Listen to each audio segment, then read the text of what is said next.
এক সাহাবী এসে বললেন, ইয়া রাসূলুল্লাহ, ইয়া হাবিবাল্লাহ, এমন একটা আমলের কথা আপনি আমারে বলে দেন যে আমলটা করলে রব্বুল আলামিন আমারে জান্নাতে ঢুকাবে।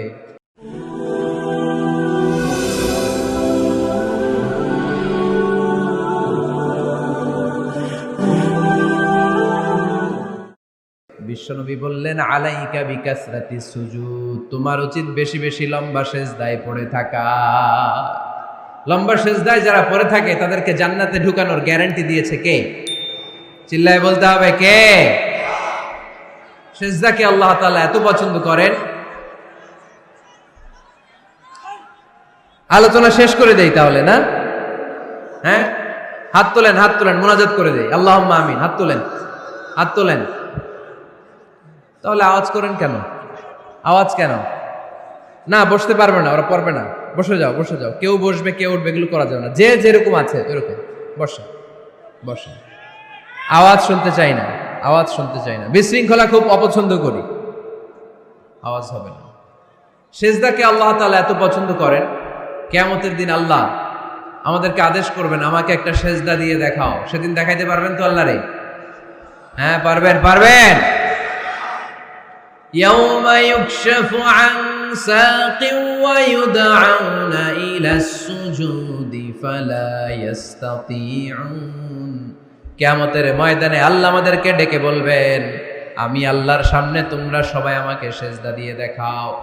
আমরা যারা দুনিয়ায় সেজদা দিয়েছি আল্লাহু আকবার বলে সেজদায় লুটিয়ে পড়ব, কিন্তু যারা দুনিয়ার বুকে আল্লাহর সেজদা দেয় নাই তাদের পিঠটারে লোহার মতো সেদিন শক্ত করে দিবে কে? শত চেষ্টা করেও সেদিন তারা তাদের পিঠকে বাঁকা করতে পারবে না। মুহূর্তের মধ্যে তাদেরকে সাকার দোজকে নিক্ষেপ করবে কে?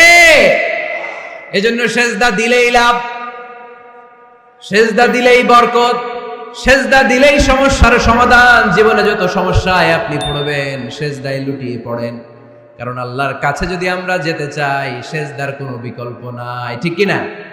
এই যে শুরুতে আমাকে শোনালেন যে জি হুজুর, আমরা আল্লাহর নৈকট্যপ্রাপ্ত বান্দা হতে চাই, আমরা আল্লাহর কাছের বান্দা হতে চাই। কাছের বান্দা হতে চাইলেই সেজদা দিতে হবে। কে দিতে হবে? সেজদা। সেজদা দিলেই বরকত।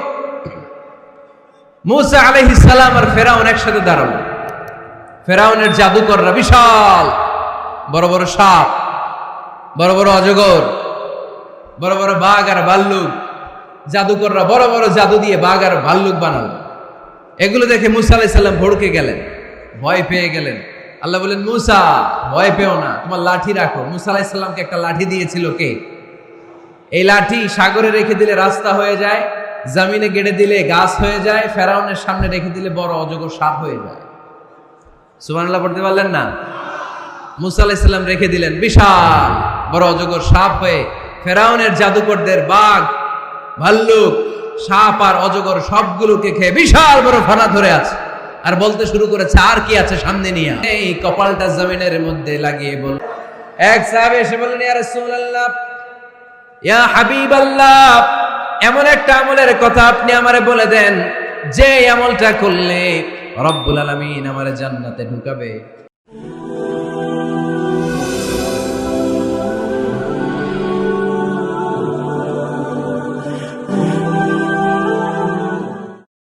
বিশ্বনবী বললেন, আলাইকা বিকাসরাতি সুজুদ, তোমার উচিত বেশি বেশি লম্বা সেজদায় পড়ে থাকা। লম্বা সেজদায় যারা পড়ে থাকে তাদেরকে জান্নাতে ঢুকানোর গ্যারান্টি দিয়েছে কে? চিল্লায় বলতে হবে কে? সেজদাকে আল্লাহ তাআলা এত পছন্দ করেন। আলোচনা শেষ করে দেই তাহলে, না? হ্যাঁ, হাত তোলেন, হাত তোলেন, মুনাজাত করে দেই। আল্লাহুম্মা আমিন। হাত তোলেন, হাত তোলেন। তাহলে আওয়াজ করেন কেন? আওয়াজ কেন? না, বসতে পারবে না, ওরা পড়বে না। বসে যাও, বসে যাও। কেউ বসবে, কেউ উঠবে, এগুলো করা যাবে না। যে যেরকম আছে এরকম বসে, বসে। আওয়াজ শুনতে চাই না, আওয়াজ শুনতে চাই না। বিশৃঙ্খলা খুব অপছন্দ করি, আওয়াজ হবে না। সেজদাকে আল্লাহ তাআলা এত পছন্দ করেন, কিয়ামতের দিন আল্লাহ আমাদেরকে আদেশ করবেন, আমাকে একটা সেজদা দিয়ে দেখাও। সেদিন দেখাইতে পারবেন তো আল্লাহরে? হ্যাঁ, পারবেন, পারবেন। يوم يكشف عن ساق ويدعون إلى السجود فلا يستطيعون। কিয়ামতের ময়দানে আল্লাহ আমাদেরকে ডেকে বলবেন, আমি আল্লাহর সামনে তোমরা সবাই আমাকে সেজদা দিয়ে দেখাও। আমরা যারা দুনিয়ায় সেজদা দিয়েছি আল্লাহু আকবার বলে সেজদায় লুটিয়ে পড়বো, কিন্তু যারা দুনিয়ার বুকে আল্লাহর সেজদা দেয় নাই তাদের পিঠটারে লোহার মতো সেদিন শক্ত করে দিবে কে? শত চেষ্টা করেও সেদিন তারা তাদের পিঠকে বাঁকা করতে পারবে না। মুহূর্তের মধ্যে তাদেরকে সাকার দোজকে নিক্ষেপ করবে কে? এজন্য সেজদা দিলেই লাভ, সেজদা দিলেই বরকত, সেজদা দিলেই সমস্যার সমাধান। জীবনে যত সমস্যায় আপনি পড়বেন সেজদায় লুটিয়ে পড়েন, কারণ আল্লাহর কাছে যদি আমরা যেতে চাই সেজদার কোনো বিকল্প নাই, ঠিক কি না? এই যে শুরুতে আমাকে শোনালেন যে জি হুজুর আমরা আল্লাহর নৈকট্যপ্রাপ্ত বান্দা হতে চাই, আমরা আল্লাহর কাছের বান্দা হতে চাই। কাছের বান্দা হতে চাইলেই সেজদা দিতে হবে। কি দিতে হবে? সেজদা। সেজদা দিলেই বরকত। মুসা আলাইহিস সালাম আর ফেরাউন একসাথে দাঁড়ালো। ফেরাউনের জাদুকররা বিশাল বড় বড় সাপ, বড় বড় অজগর, বড় বড় বাঘ আর ভাল্লুক। জাদুকররা বড় বড় জাদু দিয়ে বাঘ আর ভাল্লুক বানালো। এগুলো দেখে মুসা আলাইহিস সালাম ভড়কে গেলেন, ভয় পেয়ে গেলেন। আল্লাহ বলেন, মুসা ভয় পেও না, তোমার লাঠি রাখো। মুসা আলাইহিস সালামকে একটা লাঠি দিয়েছিল কে? এই লাঠি সাগরে রেখে দিলে রাস্তা হয়ে যায়, জমিনে গেড়ে দিলে গাছ হয়ে যায়, ফেরাউনের সামনে রেখে দিলে বড় অজগর সাপ হয়ে যায়। সুবহানাল্লাহ পড়তে পারলেন না? মুসা আলাইহিস সালাম রেখে দিলেন বিশাল বড় অজগর সাপ হয়ে ফেরাউনের জাদুকরদের বাঘ, ভাল্লুক, সাপ আর অজগর সবগুলোকে খেয়ে বিশাল বড় ফানা ধরে আছে।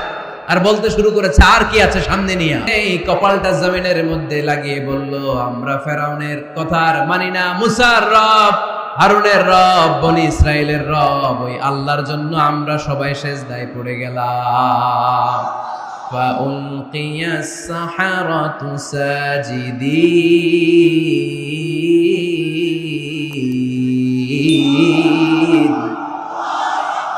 মুহূর্তে এরা সেজদায় পড়ে গেল। সেজদা দেওয়ার সাথে সাথে এদেরকে হেদায়েত দিল কে? এই দুনিয়াতে কেউ কাউরে হেদায়েত দিতে পারে না, হেদায়েত করার মালিক একজন, তিনি কে? কোন নবী কাউরে হেদায়েত দিতে পারে? কোন ওলি, কোন শহীদ, কোন সালেহ, কোন বুজুর্গ? হেদায়েত দেওয়ার মালিক একজন, চিল্লায় বলতে হবে তিনি কে? ইন্নাকা লা তাহদি মান আহবাবতা ওয়ালাকিন্নাল্লাহা ইয়াহদি মান ইয়াশা। নবী হে, আপনি চাইলেই কাউকে হেদায়েত দিতে পারবেন না, হেদায়েত দেওয়ার মালিক কে? এই পৃথিবীতে অনেক বাবা ছিল নবী, ছেলের হেদায়েত হয় নাই, আছে না? আছে না? অনেক ছেলে ছিল নবী, বাবার হেদায়েত হয় নাই, আছে না? অনেক স্বামী ছিল নবী, স্ত্রীর হেদায়েত হয় নাই, আছে না? নাই। তার মানে কেউ কাউরে হেদায়েত দিতে পারে না। হেদায়েত দেওয়ার মালিক একজন, চিল্লায় বলতে হবে তিনি কে? ইবলিস জাহান্নামীদের সর্দার, আল্লাহর একটা সেজদার আদেশকে অমান্য করার কারণে, ঠিক কি না? রব্বুল আলামিন আদেশ করলেন, উসজুদু লি আদম, ও ফেরেশতারা সবাই মিলে আমার খলিফা আদমকে সেজদা করো। ফাসাজাদাল মালাইকাতু কুল্লুহুম আজমাইন ইল্লা ইবলিস। যত ফেরেশতা ছিল দলে দলে কাতারে কাতারে সাইয়েদনা আদমের জন্য সেজদায় লুটিয়ে পড়লেন। একজন ছাড়া, সে হলো ইবলিস। মুহূর্তের মধ্যে তারে জাহান্নামের লিডার বানায়া দিল কে? কয়টা সেজদার আদেশ অমান্য করেছে? সবাই বলতে হবে কয়টা? আমরা অমান্য করতেছি কয়টা? শয়তান মিস করছে কয়টা সেজদা? গাইবান্দার ভাইরা এখন আওয়াজ নাই গলায়। ইবলিস শয়তান সেজদা মিস করছে কয়টা? আপনি মিস করছেন কয়টা? হ্যাঁ, কোনো হিসাব নাই। এজন্য বেশি বেশি সেজদা দেওয়ার দরকার আছে না নাই? সালাত দেওয়ার দরকার আছে না নাই? কেমন করে আল্লাহর কাছে যাব? আল্লাহ বলেন ওয়াসজুদ ওয়াক্তারিব। আমার সাথে সাথে আওয়াজ করে পড়তে হবে, ওয়াসজুদ ওয়াক্তারিব, ওয়াসজুদ ওয়াক্তারিব। মানে সেজদায় লুটিয়ে পড়ো, আমি আল্লাহর কাছে চলে আসো। এখন থেকে অসুস্থ হলে কি করবেন? হ্যাঁ, সেজদা দিবেন। বিপদে পড়লে কি করবেন? বাবার দরবারে যাবেন না? হ্যাঁ, পরীক্ষায় পাশ করতে চাইলে কি করবা? সেজদা দিয়ে কারে বলবো? আল্লাহরে বলবো। তিনি সবকিছুর সমস্যার সমাধান করে দিতে পারেন, ঠিক কিনা? কোরআন শিখে মানুষ হোক আমরা চাই না, কারণ কোরআন শিখলেই মানুষ হওয়া যায়। কোরআন এসেছে মানুষের মতো মানুষ বানাতে।